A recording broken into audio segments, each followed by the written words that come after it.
Assalamu alaikum wa rahmatullahi ta'ala barakatuh. Once again, your brother Muhammad Baba Sharif.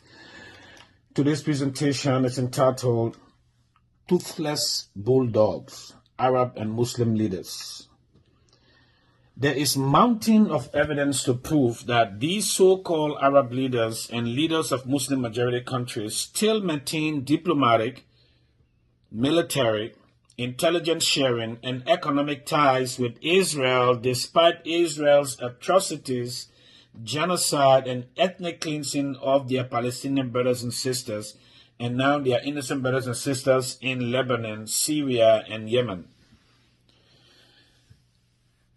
In fact, in some Arab countries, protests and Friday sermons, in favor of Palestinians' cause and against Israel's genocide, are not allowed.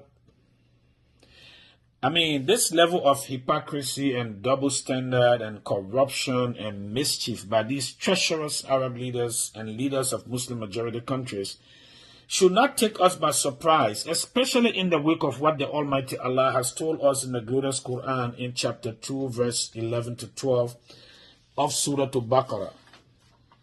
Allah says, وَإِذَا قِيلَ لَهُمْ لَا تُفْسِدُوا فِي الْأَرْضِ قَالُوا إِنَّمَا نَحْنُ مُصْلِحُونَ. When they are told, do not spread corruption in the land, do not cause mischief in the land, do not cause oppression in the land, they reply and say, we are only but peacemakers. Allah continues, Ala innahum humul mufsiduna walakin la yash'urun. Indeed, surely it is they who are the corruptors. It is they who are the mischief makers. It is they who are the oppressors, but they fail to perceive it. They refuse to accept it, and they fail to comprehend it.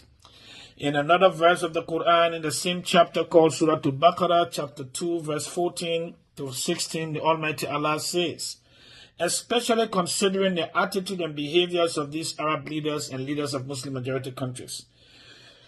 Allah says, وَإِذَا لَقُوا الَّذِينَ آمَنُوا قَالُوا آمَنَّا وَإِذَا خَلَوْا إِلَى شَيَاطِينِهِمْ قالوا إنا معكم إنما نحن مستهزئون. Allah says, when they meet the believers and the fellow Muslims and brothers and sisters, they say, we believe. But when alone with their evil associates, such as Israel and its Zionist Western allies and collaborators, they say to them, we are definitely with you guys. We were only mocking. And let's continue. Allahu yastahzi'u bihim wa yamudduhum fi tughyanihim ya'mahun. Allah will throw their mockery back at them, leaving them to continue wandering blindly in their defiance. And that time is coming. And Allah continues and says, أُولَٰئِكَ الَّذِينَ اشْتَرَوُا الضَّلَالَةَ بِالْهُدَىٰ فَمَا رَبِحَتْ تِجَارَتُهُمْ وَمَا كَانُوا مُهْتَدِينَ. It says, they are the ones who trade guidance for misguidance. But this trade is profitless, and they are not rightly guided. This is the example of the Arab leaders and so-called leaders of the Muslim majority countries. In one of my presentations entitled Weakness of Leaders of Arab Nations and Muslim majority countries, I gave a number of reasons why these countries will do nothing substantive or substantial to end Israel's genocide in Palestine due to their subservient relationship and ties with the United States, Britain, France, and the rest of their financiers and the rest of the European Union followers, all of whom are ardent backers, financiers, and supporters of Israel's genocide. For example, the United States is the top defense supplier for Saudi Arabia, and the Saudi defense establishment remains the single largest U.S. foreign military sales customer, with cases valued at more than $140 billion. According to the Congressional Research Service in 2020 report, under Trump administration, U.S. authorized $27.4 billion in U.S. arms sales to Saudi Arabia during the first 3 years of Trump presidency. With Saudi relationship with the Western world, especially America and Israel, do you really think Saudi leaders will ever go against Israel's and America's interests regarding the plight of the Palestinians? Never. Take Turkey, for example. The United States has 2 military bases in Turkey. One of these bases is a key part of NATO's southern region.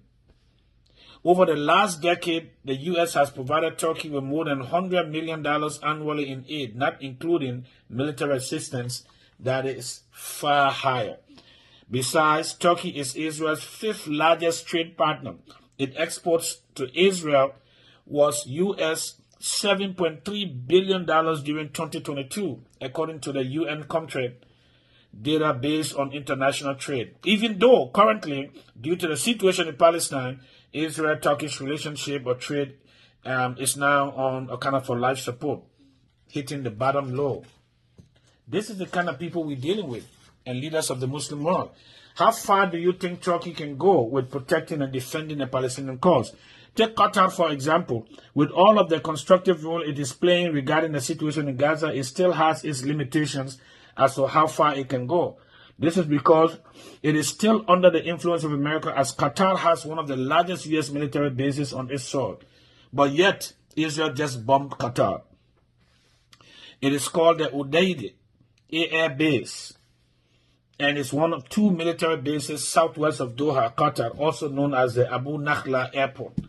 So what do you expect of Qatar in the wake of Israel's genocide of the Palestinian and now Lebanese people, and even themselves, the Qataris?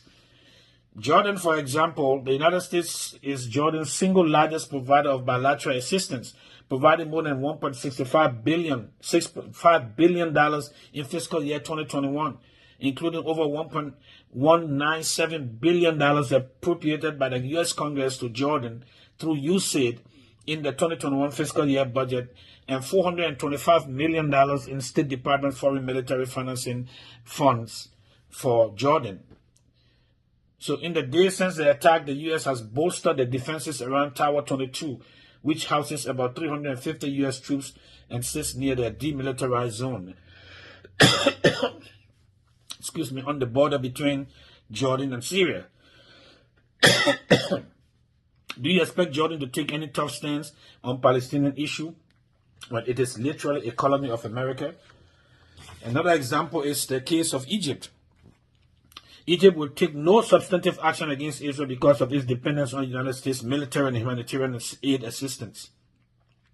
According to the Congressional Research Report, since 1978, the United States has contributed more than $50 billion in military assistance to Egypt. All of the Arab countries in the Middle East and North America receive America's aid on a yearly basis. This is why the plight and sufferings of the Palestinians cannot be a priority for them. Since 1946, the United States has provided an estimated total of $372.6 billion in foreign assistance to Middle East and North Africa, called the MENA region. Do you expect these people to do anything? To my dear brothers and sisters in Palestine, especially in Gaza and the West Bank and now Lebanon, do not rely on these so-called Arab leaders and these so-called leaders of Muslim majority countries. Rather, put your trust in Allah, as you have always done, as evidenced by a resilience and strong faith, Iman. May the Almighty Allah give you victory. May the Almighty Allah bring relief to our brothers and sisters in Gaza and Palestine and other places of the world. May the Almighty Allah subjugate and hold accountable